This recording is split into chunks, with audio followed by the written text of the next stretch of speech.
어떻게 살아갈 것인가 라는 제목으로 우리 같이 은혜를 나누겠습니다. 우리 제목을 따라합니다. 어떻게 살아갈 것인가? 어떻게 살아갈 것인가?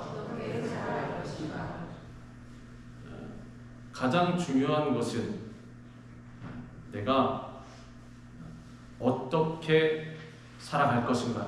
이제 이 삶을, 우리에게 남은 삶이 얼마만큼 될지는 아무도 모릅니다. 그러므로 중요한 것은 물론 내가 누구인가, 내가 얼마나 귀한가, 이런 것을 추구하는 것도 좋겠지만 가장 중요한 것은 나는 과연 이 세상을 살아갈 때 어떻게 살아갈 것인가, 이 점이 가장 중요할 것입니다. 왜냐하면 우리가 이제 얼마만큼을 살아가든지 상관없이 누구나 다 예외 없이 하나님 앞에 설 것입니다. 이 세상의 삶을 끝내고 섰을 때, 하나님 앞에, 심판대 앞에 섰을 때 하나님께서 우리에게 물어보실 것입니다. 어떻게 살아왔느냐라고.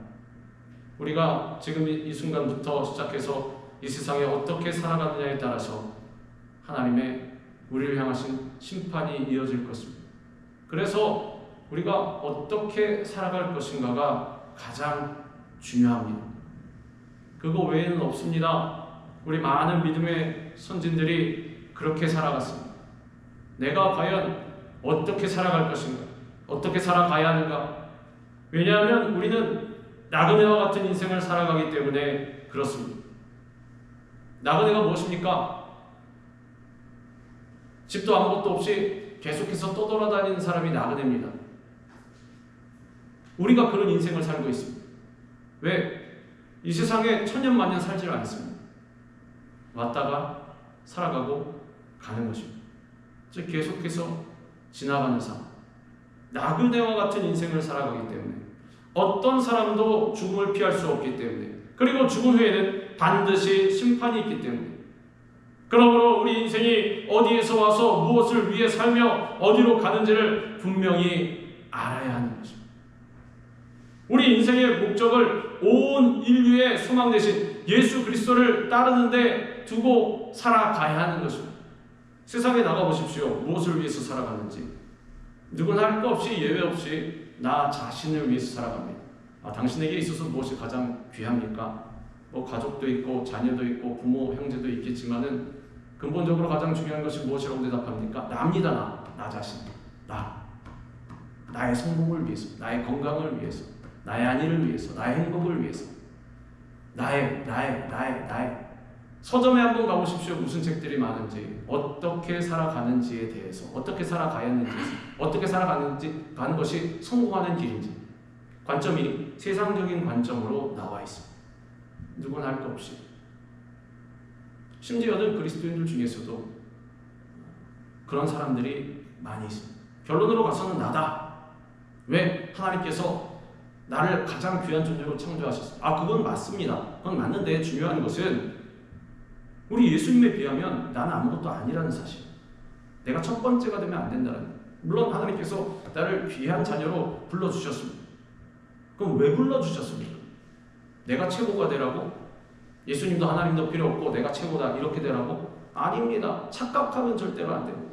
하나님께서 나를 귀하게 불러주셨으면 나는 무엇을 위해서 살아가야 하느냐? 우리 예수님을 위해서, 우리 주님을 위해서 헌신과 충성을 다하면서 섬김과 희생과 나눔과 사랑의 삶을 살아가야 하는 것입니다.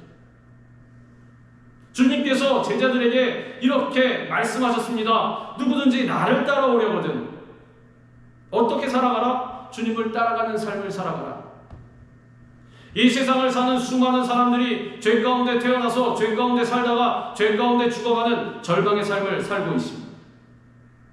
자기 자신만을 위해서 살아간다는 것이 무슨 뜻이냐? 죄 가운데 살아가는 인생이라는 뜻입니다. 저는 아무 죄도 안 지었습니다. 저는 도둑질도 안 하고요. 저는 살인도 안 하고요. 저는 사기도 안 쳤습니다. 저는 저 자신만을 위해서 남에게 피해 안 주고 그렇게 살아갔습니다. 제가 왜 죄인입니까? 성경에는 뭐라고 말씀하고 있냐? 우리 하나님께서는 모든 사람이 죄를 범하였음에 하나님의 영광에 이르지 못하더니 누구 하나 예외 없이 다 죄인이라는 그러한 사실입니다. 그래서 그 사람들도 마찬가지입니다. 죄 가운데 태어나서 죄 가운데 살다가 죄 가운데 죽어가는 절망의 삶을 살고 있습니다. 어떤 분은 그럽니다. 이 사람은 죄도 안 지었는데 왜 하나님 이 사람을 그렇게 만드셨나요? 우리가 이해할 수 없는 사건들을 보면서 그렇게 얘기하지 않습니까? 주님, 저 아이가 뭐랍니까? 저 아이가 뭐랍니까? 도대체 뭘 잘못했습니까? 우리 무지해서 그렇습니다. 다 죄인입니다. 똑같은 죄인입니다. 그리고 하나님께서 역사하시면은 이유가 우리가 굳이 뭔가 우리를 이해시킬 그러한 이유가 없는 것입니다. 하나님께서 역사하시는 대로 우리는 그저 주님 보고 따르며 순종하면 되는 것입니다. 왜? 누구나 이유 없이 다 죄인이기 때문에 절망의 삶을 살고 있기 때문에 자기 자신을 위해서 아무리 살아도 아침에 일어나면 또 절망하고 또 아침에 일어나면 또 절망하고 저녁에 잘 때 또 절망하고 뭔 자신에게 조금 세상적으로 좋은 일이 있으면 헤헤거리면서 좋아하다가도 어떻게 됩니까? 좀 시간 지나면 또 절망하고 세상에서는 마인드 컨트롤이라고 합니다. 마인드 컨트롤. 자기 자신을 이렇게 정신적으로 잘 뭐 좋은 음악도 듣고 그래서 뭐 뉴에이지 음악 이런 것도 한때 되게 유행하지 않았습니까? 뭐 조지 윈스턴 이런 사람이 피아노로 하면 그 피아노 들으면은 정신이 정화되고 마음이 정화되고 평안하다. 예수 그리스도 외에는 평안할 방법이 없습니다. 그거 아무리 들어보십시오. 평안한지. 그때 잠깐뿐입니다. 시간이 지나면 마찬가지입니다. 결국에는 뭐라고 생각하게 되냐? 야, 나는 왜 살고 있는 것인가? 이렇게 살다가 나는 어떻게 되는 것인가? 그 누구도 우리를 이 죄에서 자유롭게 하지 못하는 것입니다. 이 모든 죄와 절망에서 우리를 건져주실 분은 오직 우리 구주 예수님밖에 없다라는 것입니다. 예수 그리스도께서는 오늘날 우리를 초청하십니다. 수고하고 무거운 짐진 자들아 다 내게로 오라. 내가 너희를 쉬게 하리라. 물론 수고하고 무거운 짐에는 우리가 세상적으로 지기 어려운 짐들도 있습니다. 문제나 어려움도 있습니다. 그것도 다 갖다 주님께 맡기는 것입니다. 근데 중요한 것은 이 무거운 짐에는 뭐도 속해 있느냐? 내가 세상에서 끌어안고 있는 거 있지 않습니까? 그러니까 내가 짐이라고 생각하지 않는 것. 하나님 외에 우리가 찬양한 대로 주인으로 삼고 있는 그러한 것들. 뭐 나의 지위가 있을 수도 있고 나의 체면이 있을 수도 있고 자존심이 있을 수도 있고 아니면 눈에 보이는 무슨 뭐 물질이 있을 수도 있고 재산이 있을 수도 있고 마찬가지입니다. 건강이 있을 수도 있고 그거 다 짊어지고 있는 거 있지 않습니까? 그거 다 짐입니다. 하나님께 나아가는데 하나도 쓸데없는 거. 주님께 나아가는데 자꾸 내가 주님께 나아가는 걸 방해하는 거 있지 않습니까? 그거 내가 짐이라고 생각 안 하고 내가 끌어안고 짊어지고 있는데 그거 다 짐이라는 것이죠. 그거 다 주님 앞에 내려놔야 한다는 것입니다. 그래야 진정한 안식을 누릴 수 있다는 것입니다. 어디에서? 십자가 밑에서. 다 내게로 오라. 내가 너희를 쉬게 하리라. 주님 내 짐을 맡아주시옵소서. 안식을 주시옵소서 하면서 내 입맛에 맞지 않는 것들은 다 맡겨드리고 내 입맛에 좀 맞는 것 같은 다 짊어지고 그럼 낑낑거리고 주님 앞에 나오니 하나님께서 얼마나 답답하시겠습니까? 야 그거 내려놓으라니까. 주님 못 내려놓습니다. 이건 짐이 아닙니다. 다 제 겁니다. 낑낑거리고 가면서 힘들어 죽겠습니까? 내려놔라. 못 내려놓습니다. 계속 지고 가는 거죠. 그 얼마나 어리석습니까? 짐을 짐이라고 알지 못하는 그 사실이 안타깝다라는 거죠. 그래서 예수님께서 수고하고 무거운 짐진 자들아 다 내게로 와서 그거 다 내려가라. 그래야 내가 주는 안식을 누릴 수 있다라는 것입니다. 우리는 예수님을 이와 같이 내 삶의 구세주로 모셔드려야 합니다. 그리고 모든 무거운 짐을 주님께 내려놓고 우리 주님만을 의지하고 따라가야 합니다. 오직 주님만입니다. 주님도가 아닙니다. 다른 것도 괜찮고 주님도 괜찮고 이게 아니라 주님만을 의지하고 따라가야 하는 것입니다. 우리는 무엇을 하든지 예수님의 영광을 위해서 해야 합니다. 잠시 있다가 없어질 세상 것을 따라가지 말고 영원히 변치 않는 예수님을 따라가야 합니다. 그런데 예수님 당시에는 많은 사람들이 병고침을 위해서 문제 해결을 위해서 그리고 자신의 배고픔이나 필요를 채우기 위해서 자신의 유익을 위해서 예수님을 따라다녔습니다.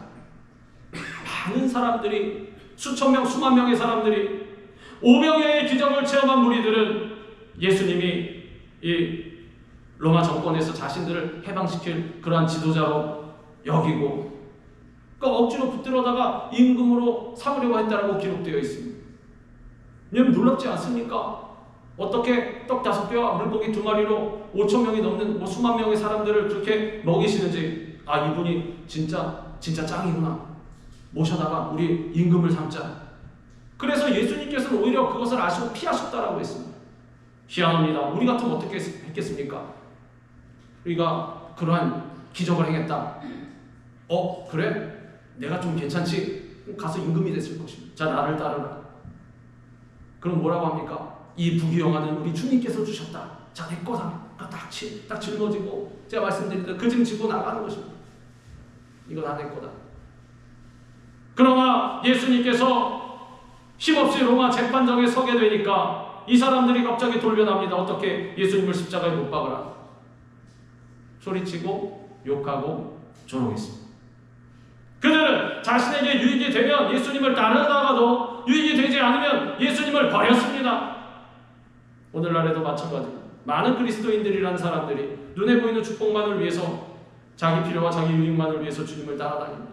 입맛에 맞지 않으면 뭐가 먼저 나오냐? 내 성격이 먼저 나옵니다.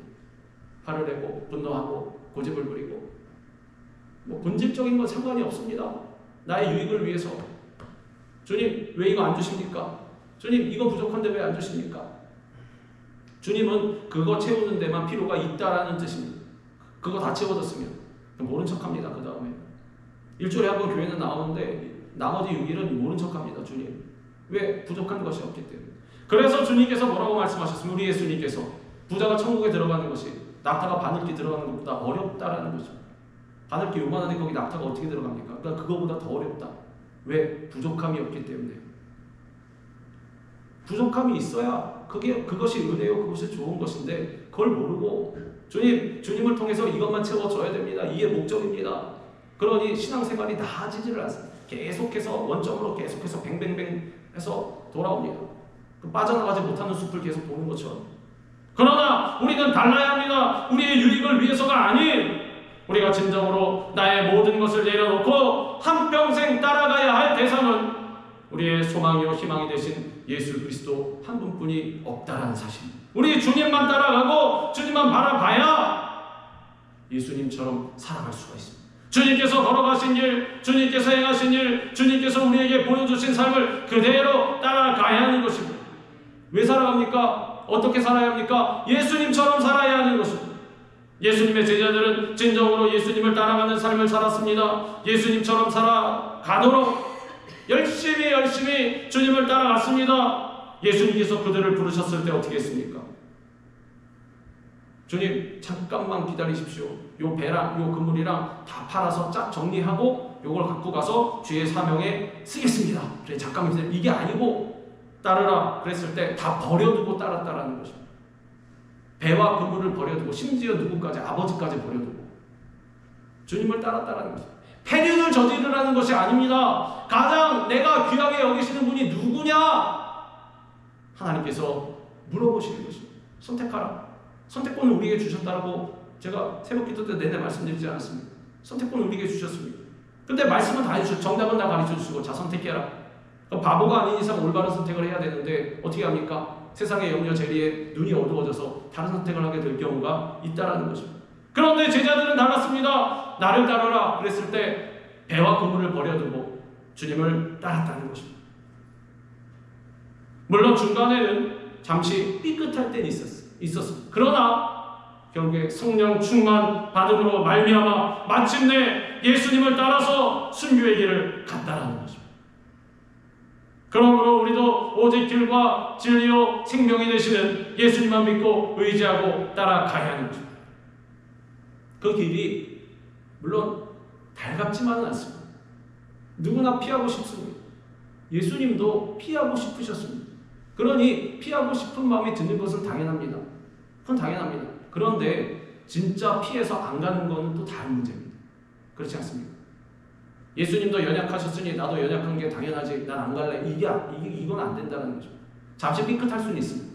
갈등할 수는 있습니다. 그러나 예수님도 뭐라고 하셨습니까? 주님, 나의 뜻대로 하지 마옵시고 우리 아버지의 뜻대로 되기를 원하나이다. 그리고 그 길을 가셨습니다. 후회 없이. 나머지 제자들은 성령 충만함 받으니까 이 사람들이 180도 변화되어서 어떻게 되었습니까? 물불 안 가리고 막 뛰어갔습니다. 죽음의 길인지를 알면서도. 이 사람들이 재산을 취했습니까? 자기의 유익을 취했습니까? 아니면은 가족을 제우선적으로 생각했습니까? 아닙니다. 이 사람들 가족 얘기 나와 있지도 않습니다. 어떻게 했습니까? 오직 예수님을 위해서. 주님을 따라가는 삶이 하나님의 목적에 이끌려서 사는 삶이 되는 것입니다. 어떤 경우에도 예수님을 따르는 것을 인생의 목표로 삼고 언제나 주님을 따라갈 때 거기에 참 행복이 있고 또 영혼이 잘되는 것이 범사에 잘되고 강건하며 생명을 얻되 넘치게 얻는 은혜와 복이 있는 것입니다. 우리는 늘 나는 누구인가를 자신에게 물어봐야 합니다. 주님께서 제자들에게 이렇게 말씀하셨습니다. 자기를 부인하고, 제가 서두에 말씀드린 대로 나는 누구인가, 나는 가장 귀한 사람이다 라는 것이 아니라 무엇을 생각하라? 자기를 부인하고 나를 부인하라는 것입니다. 우리는 예수님을 믿고 구원받은 하나님의 자녀입니다. 우리가 축복받은 하나님의 자녀로 살기 위해서는 나를 가장 최고로 여기는 것이 아니라 오히려 나는 아무것도 아니고 주님이 모든 것 되심을 고백해야 하는 것입니다. 내가 구원받은 하나님의 복받은 자녀가 되었으면 어떻게 살아가야 하느냐? 십자가에서 완전히 죽어야 한다는 것입니다. 내가 살아나서는 안 됩니다. 자기 부인이라는 것은 십자가에 못 박는 것입니다. 나를 십자가에 못 박으면 어떻게 됩니까? 죽습니다. 부인이라는 것은 어떤 사실을 그렇지 않다라고 하는 것입니다. 부정하는 것 아닙니까? 그러니까 나를 부정하라는 것입니다. 내가 살아있으면 안 된다라는 것입니다. 스스로 자신의 존재를 인정하지 않는 것입니다. 그러므로 자기를 부인하는 것은 자신의 뜻을 물리치고 오직 주님의 뜻을 받아들이는 것입니다. 옛사람을 십자가에 완전히 못 박아버리고 예수님이 내 인생의 주인이심을 인정하는 것입니다. 오직 예수님만 내 삶 가운데 존재하심을 믿는 것입니다. 그러니 내가 없어지는 것입니다. 삶의 습관 가운데, 입술의 습관 가운데 내가가 만약에 튀어나오면 그거 부인하지 않는 사람이에요. 내가 살아있는 사람. 어떻게 되느냐? 십자가에서 죽여야 됩니다. 나를. 내가 그리스도와 함께 십자가에 못 박혔나니 그런즉 이제는 내가 사는 것이 아니요 오직 내 안에 그리스도께서 사시는 것이라. 이제 내가 육체 가운데 사는 것은 나를 사랑하사 나를 위하여 자기 자신을 버리신 하나님의 아들을 믿는 믿음 안에서 사는 것이라. 사도 바울은 이렇게 고백했습니다. 이제는 내가 사는 것이 아니요 내 안에 그리스도께서만 사는 것이라. 나는 존재하지 않는다는 것입니다. 그래서 사람들이 사도 바울을 와서 높이려고 할 때에도 그러지 마라. 나는 너희와 똑같은 사람, 죄인이다. 가려면 예수님께 가라. 거기 가서 알아봐라. 근데 사람들은 어떻게 합니까? 사명을 감당한다는 사람들도 사람들을 끌어모읍니다. 자, 나에게 와. 나를 받들라. 나를 숭배하라. 예수님 싹 뒤에 감춰놓고. 그거 장사하는 것입니다. 그걸 삭군이라고 합니다. 나와 있지 않습니까? 삭군이라고. 팔아먹는 사람. 예수님을 파는 사람입니다. 그런데 내가 완전히 죽어버리고 우리 예수님께서만이 살아나시는 그러한 삶을 살아가는 사람은 진정한 그리스도인이라고 할 수가 있습니다. 사도 바울은 특별한 사명을 받았으니 저렇게 투철하게 살아가는 것이고 나는 그렇지 아니하니 나는 적당히 살아가도 돼. 이러면 안 됩니다. 그건 사탄의 음성입니다. 적당히는 사탄이 추구하는 것입니다. 제가 그렇다고 말씀드리잖아요. 사탄은 우리에게 교회 가지 마라, 신앙생활 하지 마라 그렇게 얘기하지 않습니다. 결단코 사탄은 어떻게 얘기하냐? 신앙생활 해라, 교회도 가라. 그런데 적당히 해라. 네가 사도 바울이냐? 아니면 무슨 엘리야냐? 그렇게 할 필요 없다라는 것입니다. 그거 어떻게 된다고 말씀드렸습니까? 그러면 노를 젓다가 놓게 됩니다. 그렇지, 좀 쉬어도 되겠지. 왜냐? 나는 배를 타고 있으니까. 나는 강에 있으니까. 그렇지 않습니까? 그리스도인이라는 타이틀을 달았습니까? 가만히 있으면 어떻게 됩니까? 이제 물결에 쓸려서 뒤로 물러가는 거죠. 자전거 페달을 열심히 밟다가 관성 때문에 가네? 자, 이제 나는 안전궤도에 올랐지? 자, 나는 구원의 열차에 탑승했지? 자, 그러면 이제 그만해도 되겠구나. 그럼 가다가 어떻게 됩니까? 픽 쓰러집니다. 관성 때문에 좀 가다가. 그렇지 않습니까? 자전거 타고 가면. 두발 자전거 타고 가면. 그렇게 된다는 것입니다. 사도 바울처럼 예수님처럼 살아가려고 계속해서 페달을 밟고 노를 저어야 하는 것입니다. 물론 그 일이 쉽진 않습니다. 노 저어 보셨습니까? 강을 거슬러서 팔 빠집니다. 팔이 얼마나 아픈지 숨도 턱까지 차오릅니다. 그거 거슬러서 지금 올라가려고 합니다. 거슬러서 안 지어 올라가라고 해도 그냥 가만히 있는 물을 저어서 가려고 해도 힘듭니다. 왜냐하면 내 무게를 버티고 나아가야 되기 때문에. 한 명, 두 명이라도 더 타면 어떻습니까? 죽습니다. 그러니까 노지어서 가는 것이 쉽지를 않습니다. 신앙생활이 그렇습니다. 어렵습니다. 힘듭니다. 그러나 그럼에도 불구하고 그쪽이 맞다라는 것입니다. 예수님은 하나님의 뜻에 순종하기 위해서 철저하게 자신을 부인하셨습니다. 예수님은 하늘 보좌를 버리시고 육신을 입고 세상에 오셔서 죽기까지 복종하셨습니다. 이와 같이 우리도 예수님을 따르려면 자기의 뜻, 자기의 생각, 자기의 관념, 고집, 영광을 다 내려놔야 합니다. 진정 자신을 버려야 하는 것입니다.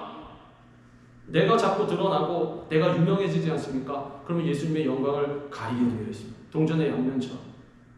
한 면을 돌리면 한 면이 안 보이지 않습니까? 두 면이 다 보일 수는 없습니다. 이렇게 세워놔도 마찬가지입니다. 그렇습니다. 그러니까 내가 죽어야 예수님이 드러나고 내가 살면 예수님이 안 드러납니다. 두 개가 다 될 방법은 없습니다. 결단코. 두 개 다 찾지 마시기 바랍니다. 예수님 드러내겠다 결단하셨으면 나를 죽여야 합니다. 내가 드러나면 안 된다는 것입니다. 자신이 인생의 주인이 돼 있는 자리에서 내려와서 내 인생의 주인이 예수님이심을 인정해야 합니다. 그리고 모든 결정권을 주님께 드리고 또 모든 소유권이 주님께 있음을 인정해야 합니다. 제가 갖고 있다고 생각되는 모든 것 제게 아닙니다. 누구 겁니까? 우리 하나님 거, 우리 주님 것입니다. 여러분 갖고 있다고 생각되시는 모든 것들 증명서에 그렇게 써 있을지라도 그것은 여러분 것이 아닙니다. 누구 것입니까? 하나님 것입니다. 하나님께서 말씀하셨습니다. 금도 내 것이요 은도 내 것이라 세상의 모든 짐승도 다 내 것이라. 주님 것이 아닌 것이 없습니다. 그럼 우리에게 왜 있습니까? 우린 청직이기 때문에 청직이 맡아서 관리하는 사람. 나중에 진짜 주인 되신 주님께서 심판대 앞에서 물어보실 것입니다. 어떻게 살았는지. 어떻게 살았는지가 무엇을 의미합니까? 내가 맡겨둔 건 너 어떻게 사용했니? 그거 내놔야 합니다. 어떻게 살았는지 내놔야 할 것 아닙니까? 주님 저에게 주신 거 집이든 차든 재산이든 아니면 자녀든 가족이든 뭐든 건강이든 뭐든 간에 시간이든 뭐든 간에 내 에너지든 뭐든 간에 어떻게 사용했습니다라고 그 영수증을 주님 앞에 보여드려야 합니다. 그렇게 안 살면 보여드릴 것이 없습니다. 아무리 주머니를 털어보십시오. 그게 나오나? 그렇게 안 살았는데. 그러니까 그렇게 살아가야 한다는 거죠. 첫 번째 단계가 그렇게 살아가기 위해서 나를 일단 부인하는 것입니다. 내가 존재하지 않는 것입니다. 나를 귀하게 여기시는 것은 하나님께서 여겨주시는 것이고 내가 나를 볼 때는 귀하게 여기면 안 된다는 것입니다. 나는 아무것도 아닙니다. 오직 주님만이 모든 것이 되십니다. 이 고백이 늘 우리의 고백이 되어야 하는 것입니다. 예수님께서 십자가에서 죽으실 때 우리는 우리 주님과 함께 죽었습니다. 십자가에서는 죽음이 먼저고 생명이 나중입니다. 예수님께서 십자가에서 죽으셨기 때문에 부활의 생명을 얻을 수 있었던 것처럼 우리도 날마다 죽어야 생명의 역사를 경험할 수가 있습니다. 누구든지 제 목숨을 구원하고자 하면 잃을 것이요 누구든지 나를 위하여 제 목숨을 잃으면 찾으리라. 이게 사는 길이란 뜻입니다. 우리 어떻게 합니까? 어떤 분들은 또 이렇게 말씀하는 분들이 있습니다. 왜 맨날 십자가의 죽음만 강조하냐? 우울하게 소망이 안 생기게. 아침에 일어났을 때도 소망이 생겨야지. 십자가의 죽음만 맨날 죽으라고 그러고 부인만 하라고 그러고 그러면 무슨 희망이 생기냐? 부활이 있지 않냐? 부활도 얘기해야지. 맞습니다. 부활을 빼놓으면 안 됩니다. 그런데 부활만 강조하면 또한 안 됩니다. 순서가 있습니다. 뭐가 먼저입니까? 대부분 우리는 두 가지 다 얘기한다고 하면서 부활을 좋아합니다. 사실은 그렇지 않습니까? 내가 살아나는 것, 잘 되는 것, 성공하는 것, 높은 자리에 오르는 것, 그렇지 않습니까? 그래서 부활만 사실은 조금 더 좋아합니다. 51, 2%라도. 근데 잊지 마십시오. 십자가의 죽음이 없으면 부활은 절대로 없습니다. 십자가의 죽음을 피하면은 부활의 영광은 없습니다. 자기 십자가 다 벗어버리지 않습니까? 귀찮다고 힘들다고 그러면 부활 절대로 없습니다. 절대로 없습니다. 그래서 예수님은 심지어는 자기의 목숨을 구원하고자 하면 잃을 것이라고 말씀하셨습니다. 자기 목숨 소중히 여기는 것이 뭐가 잘못입니까? 우리 다 그렇게 살지 않습니까? 그렇지 않습니다. 그런데 주님께서 뭐라고 하십니까? 제 목숨을 구원하고자 하면 잃을 것이요 중간은 없다라는 것입니다. 자기 목숨도 조금 챙기고 그리고 하나님의 영광도 조금 챙기고 이게 없다라는 거죠. 말씀드린 대로 동전의 양면이었지. 자기의 목숨을 구원하고자 하면 잃을 것이요 누구든지 나를 위하여 제 목숨을 잃으면 찾으리라. 결국엔 이 목숨, 생명은 누가 주시느냐? 우리 주님께서 주신다는 사실입니다. 내가 찾는 것이 아닙니다. 나는 그것을 지킬 수가 없습니다. 누가 지켜주시냐? 나의 요새요 산성이시오 방패가 되시고 피할 바위가 되신 우리 주님께서 지켜주시는 것입니다. 십자가의 죽음이 없는 그리스도인은 생명이 없는 사람이고 십자가의 죽음이 없는 교회는 생명이 없는 교회입니다. 목장에서도 마찬가지입니다. 예수 그리스도의 보혈, 예수 그리스도의 십자가, 그 죽음이 없는 목장은 죽은 목장입니다. 날마다 좋고 즐겁고 기쁘고 맛있고 그리고 이 부흥만 생각하는 그러한 목장에는 절대로 생명이 없습니다. 예수 그리스도의 죽음 그리고 십자가, 예수님의 보혈이 있는 그러한 목장이 살아나는 목장, 안 믿는 사람들에게 복음을 증거할 수 있고 진정한 생명의 꼴을 공급해 줄 수 있는, 성령의 생수의 강물을 마시게 해줄 수 있는 그러한 목장이 된다는 것입니다. 우리는 날마다 십자가의 죽음에 머물러서 생명의 역사를 체험해야 합니다. 십자가의 죽음에만 머물러 있으면 어떡하냐? 부활로도 가야지, 이게 아니라 십자가의 죽음에만 머물러 있어 보십시오. 그럼 어떻게 되나? 하나님께서 생명의 역사를 체험하게 만들어 주시는 것입니다.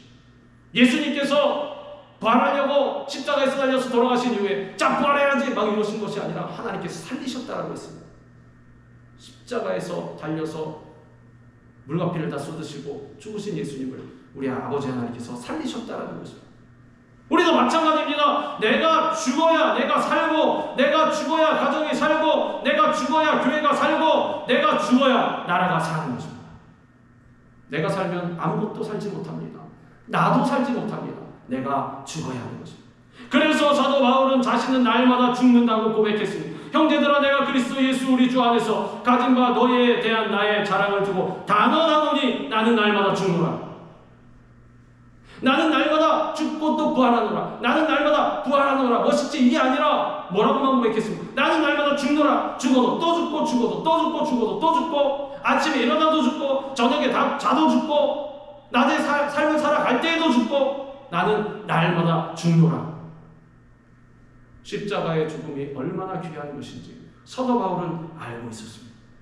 그런데 우리는 지금 어떻게 살아가고 있습니까? 예수님을 삶의 주인으로 모셔드리고 하나님의 뜻을 따라 살아가고 있습니까? 자기를 부인하는 삶을 살아가고 있습니까? 내가 자꾸 드러나는 것은 아닙니까? 나는 완전히 죽어야 하는 것입니다. 그래야 우리 가운데 하나님의 은혜가 온전해지는 것입니다. 나에게 이르시기를 내 은혜가 너에게 족하도다. 이는 내 능력이 약한 데서 온전하여지리라 하시니라. 그러므로 도리어 크게 기뻐함으로 나의 여러 약한 것들에 대하여 자랑하리니 이는 그리스도의 능력이 내게 머물게 하려 함이라. 사도 바울이 다른 사람에 비해서 잘난 게 왜 없었겠습니까? 힘이 왜 없었겠습니까? 왜 가진 것이 없었겠습니까? 그런데 뭐라고 고백했느냐? 나는 날마다 죽노라. 그리고 하나님께서 사도 바울에게 육체의 가시를 주심으로 말미암아 깨닫게 하셨다라는 것입니다. 야, 네가 약한 게 좋은 것이다. 네, 주님, 더 약하여지겠습니다. 더 부족해지겠습니다. 여기서 한 가지 잘못 알면 안 되는 것이 약한 것이 좋다. 약한 데서 온전하여짐이라. 약한 것이 복되다. 그래? 그러면 나의 연약한 점, 죄가 많은 것도 복되구나. 난 계속 죄를 지으련다. 자, 나를 용납해라. 이건 안 됩니다. 죄는 약한 것이 아니라 나쁜 것입니다. 그러니까 죄가 있는 것은 회개하고 돌이켜야 합니다. 다만 약한 것은 무엇입니까? 다른 사람에 비해서 약한 것입니다. 즉 낮아지는 것입니다. 예수님께서 뭐라고 하셨습니까? 제자들이 싸울 때 주님, 누가 하늘에서 높습니까? 주님, 우리 중에 누가 높습니까? 야, 니네가 높아지고 싶으냐? 그러면 가장 낮은 사람이 되라. 나머지 사람들을 섬기는 사람이 돼야 그 사람이 높은 것이다. 섬기며 살아갈 때는 어떻게 됩니까? 내가 11명의 부하, 종입니다. 그렇게 평생을 살아갈 것입니다. 주님 앞에 섰을 때 하나님께서 네가 제일 높다라고 인정해 주신다는 뜻입니다. 주님, 내가 낮아진 삶을 살았으니 저를 높여주시옵소서. 이제 높여주실 때도 됐지 않습니까? 그게 아니라 이 세상에 살아갈 때에는 주님, 가장 낮은 자의 삶을 살겠습니다. 왜? 그래야 주님의 은혜가 나에게 온전해지니까. 그게 좋으니까. 그게 주님께서 인정해 주시는 삶이니까. 그렇게 살아가다가 주님 앞에 이르렀을 때 하나님께서 진정 인정해 주신다는 사실입니다. 바꿔 생각해 보십시오. 이 세상 가운데 우두머리로 살았습니다. 가장 높게 살았습니다. 호령을 하면서 살았습니다. 그런데 주님 앞에 섰더니 하나님께서 야 네가 가장 낮아. 네가 올 곳은 여기가 아니야. 이러면 어떻게 하시겠습니까? 그거 큰일입니다. 그러니 중요한 것은 주님 앞에 섰을 때 내가 주님께 어떠한 판단을 받냐, 그것을 우리가 어떻게 살아갔냐에 따라 달려있다는 것입니다. 어떤 삶을 살아가야 합니까? 예수님처럼 낮아진 삶을 살아가야 한다는 것입니다. 우리가 참 그리스도인의 모습으로 살려면 각자 자기 십자가를 져야 합니다. 우리는 늘 지금 나는 어떠한 삶을 살고 있는가를 돌아봐야 합니다. 주님께서 제자들에게 이렇게 말씀하셨습니다. 자기 십자가를 지고 나를 따를 것이니라. 자기 십자가를 지고 십자가를 진다는 것은 이 세상에 살면서 예수님을 믿기에 당하는 핍박과 순교, 고통과 슬픔, 희생과 손해를 감수하는 것입니다. 우리에게는 저마다 가정에서도 직장에서도 교회에서도 사회에서도 그리스도인으로 주님을 따라가야 하기에 져야 하는 십자가가 있습니다. 때로는 먹을 수 있는 것도 먹어야 하는 것도 못 먹을 경우도 있습니다. 왜 그러지 않습니까? 어디서 뭔가를 준다 그러면 우르르 달려가서 다 받지 않습니까? 그런데 거기도 못 쫓아갈 경우가 있다는 것입니다. 그럼 뭐라고 생각되겠습니까? 나만 손해봤네.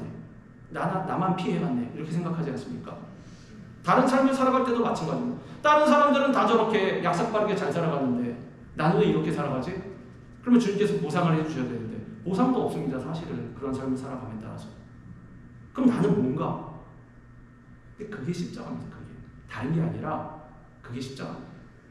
내가 예수님처럼 살아가기로 결단하고 그렇게 살아감으로 말미암아 나에게 다가오는 어려움들, 손해나 피해도 마찬가지입니다. 그러한 것들이 다 십자가라는 사실입니다. 때론 여러분들 살아갔을 때 그런 점들은 한 가지씩 다 있을 것입니다. 왜 나만 이러지? 그러한 의문 드는 적 없었습니까? 그럼 있을 것입니다. 왜 나만 이러지? 왜 나만 이렇게 못 살지? 나만 이렇게 돈이 없지? 나만 이렇게 이런 억울함을 당하지? 그게 십자가인 것입니다. 물론 나의 죄 때문에 그렇게 되는 것은 뭐 회개하고 돌이켜야 되는 것이지만 만약 그게 아니라면 내가 주의 사명을 열심히 감당하고 주의 길로 감으로 말미암아 다가오는 손해나 어려움, 나만 당하는 것 같은 것, 그런 것들이 십자가라는 것입니다. 우리는 저마다 받은 사명을 감당하기 위해서 희생과 헌신의 십자가를 지고 주님께서 걸어가신 길을 계속해서 따라가야 합니다. 때로 십자가를 지고 가는 사명자의 길은 눈물의 길일 수가 있습니다. 그리고 고통의 길일 수도 있습니다. 그러나 십자가가 없다면 면류관도 없고 희생이 없다면 성공도 없습니다. 죽음이 없으면 부활도 없는 것입니다.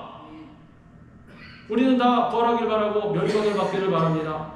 성공하길 바랍니다. 그러나 만약에 그것을 진정으로 바란다면 십자가가 있어야 하는 것입니다. 죽음이 있어야 한다는 것입니다. 우리는 어떠한 삶을 살고 있습니까? 눈에 보이는 육적인 풍성함과 주님의 영광만을 바라보면서 희생과 헌신의 십자가의 길을 피하고 있지는 않습니까? 제가 예전에 한번 칼럼에 썼는지 아니면 예화로 말씀드렸는지 모르겠는데 말씀드린 적이 있을 것입니다. 어떤 자매가 너무나 지고 있는 십자가가 무거워서 주님 정말로 왜 저만 이렇게 살아야 됩니까? 저의 십자가를 좀 잘라주시옵소서. 벗겨달라긴 좀 그러니까 잘라주시옵소서. 그래서 예수님께서 그러냐? 그럼 잘라주마. 잘랐다니 이렇게 십자가 있지 않습니까? 잘랐습니다. 밑도. 짊어지고 가다 보니까 또 너무 힘들답니다. 주님 왜 저만 이렇게 짊어야 됩니까? 좀 잘라주시옵소서. 그래 잘라주마. 잘라줬답니다. 툭툭툭툭 잘라서 나중에 요만큼 남았답니다. 주님 이제 가볍습니다. 딱 갔더니 천국의 족이 보이는데 가운데 요단강이 가로막고 있다. 그런데 옆에 친구들을 딱 보니 자기 키보다 훨씬 큰 십자가를 낑낑대면서 지고 와서 그 십자가를 강에다 턱 걸쳐놓고 막 건너가더라고요. 나 지금 내 십자가를 지금 걸쳐놔야 될 것 아닙니까? 그래야 건너갈 것 아닙니까? 근데 요만큼밖에 안 남았지 않습니까? 못 건너가더라는 거죠. 주님 어떻게 합니까? 야 네가 잘라달라고 해서 다 잘라줬잖아. 이제 어떻게 하니? 막 울부짖다가 잠에서 깼답니다. 그 자매가 뭐라 하냐? 이제부터 나의 십자가를 피하지 않겠습니다. 십자가를 담대히 짊어지고 나아가겠습니다. 천성길을 가는 동안 열심히 십자가를 지고 가겠습니다. 갔다라는 것입니다. 윌슨 토저 목사님은 이렇게 말씀하셨다고 합니다. 우리에게는 선택이 두 가지뿐이라고. 딱 두 가지뿐이라고. 하나는 십자가를 회피하는 것이고 다른 하나는 십자가 위에서 죽는 것이다. 두 가지밖에 없다랍니다. 다른 세 번째 길, 네 번째 길이 없다. 대안이 없다라는 것입니다. 둘 중에 하나 선택해야 한다는 것입니다. 십자가가 당신을 완전히 죽이게 만들라는 것입니다. 하나님을 찾는 것입니다. 거룩함을 추구하고 우리가 당하게 될 고난을 두려워하지 말아야 한다는 것입니다. 담대하게 그 길로 나아가야 하는 것입니다. 우리는 주의를 하다가 당하는 고난을 두려워하지 말고 날마다 자기 십자가를 지고 맡겨진 사명을 위해서 최선을 다하는 삶을 살아가야 합니다. 이처럼 우리는 날마다 자기를 부인하고 자기 십자가를 지고 예수님을 따라가는 그러한 성숙한 그리스도인들의 삶을 살아가야 하는 것입니다. 그래야 해서 우리 주님의 사랑으로 이웃을 변화시키고 우리 가운데 아름다운 예수 그리스도의 흔적만을 남기는 그러한 사람들이 다 될 수 있기를 우리 주님의 이름으로 축원합니다. 기도하겠습니다.